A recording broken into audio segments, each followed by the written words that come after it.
அ எல்லோருக்கும் வணக்கம். இப்போ இது பார்ட் 2வா நீங்க பாருங்க.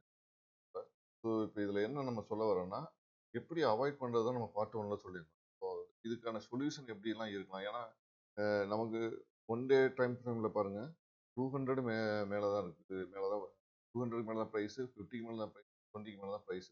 ஸோ நமக்கு வந்து எப்படி இந்த மார்க்கெட் அனலைஸ் ஒரே ஒரு ஃபோக்கஸ்ல இருக்க ஒரு பையர்ஸ பொறுத்தவரை அப்படி ஆமா. இப்ப இன்னைக்கு என்னோட ஓபிஎம் மெத்தட் படி நான் ஒரு அனலைஸ் அந்த அனலைஸ்ல நான் இதெல்லாம் மார்க்கெட் மேல தானே இருக்குது. அப்ப நான் வந்து கால் சைடே போறேன்னு சொல்லிட்டு காலை பை பண்ணலாம் அப்படின்னு சொல்லிட்டு பையருக்கு ப்ராஃபிட் கொடுக்கலாம் அப்படின்னு பார்த்துட்டு நான் ஸோ அன்னைக்கு பார்த்தீங்கன்னா 128 அப்படின்னு சொல்லி என்னோட ஓபிஎம் எடுத்தா 255 என்னுடைய டார்கெட் வந்துச்சு. ஆனா 255 டைம் போயிருக்கு.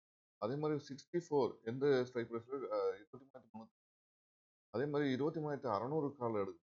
ரூ. 64 எடுத்தா எப்படி இருக்கும்? ஏன்னா இது கொஞ்சம் தள்ளி இருக்குன்னா ரூ. 64 எடுத்தோம். ஏன் அப்படின்னு பார்த்தேன்.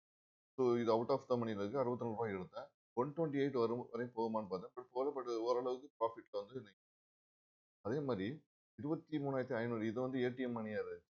அதுக்கப்புறம் கீழ இறங்குச்சு. இப்ப இது ஏடிஎம்மா மாறுச்சு. ஓகேங்களா? அப்ப இத வந்து ரூ. 104 எடுத்திருந்தா எப்படி இருந்திருக்கும் அப்படின்னு பார்த்தேன். ஸோ அது ரூ. 104 ரூ. 151 வரையும் போகுமா அப்படின்னு பார்த்தா ரூ. 151 அது போய் நின்னுச்சு. ஸோ நமக்கு மார்க்கெட்ட பொறுத்தவரையும் எல்லாமே மேலேயே இருக்கு. அதனால நம்ம ட்ரை பண்ணுவோம்னு சொல்லிட்டு இது எடுத்துக்கலாம். இப்ப நீங்க அப்படி எடுக்கும்போது பார்த்தீங்கன்னா, இந்த கால பொறுத்தவரையும் நம்ம 23,600 காலு நமக்கு குடுத்தது வந்து ஒரு 98 பாயிண்ட் குடுத்துருக்கு. ஓகேங்களா?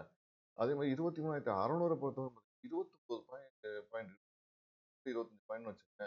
இப்ப இத பொறுத்தவரையும் பார்த்தீங்கன்னா, கிட்டத்தட்ட ஒரு 30 பாயிண்ட் குடுத்துருக்கு.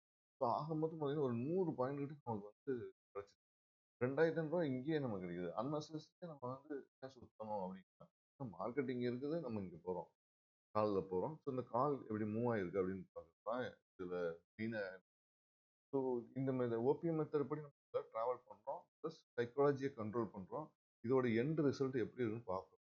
இதுல இதுல வந்து ஸ்டாப் லாஸ் எல்லாத்துக்கும் சேர்த்து ஸ்டாப் லாஸ் நம்ம குடுத்தது வந்து 32 பாயிண்ட் ஸ்டாப் லாஸ்.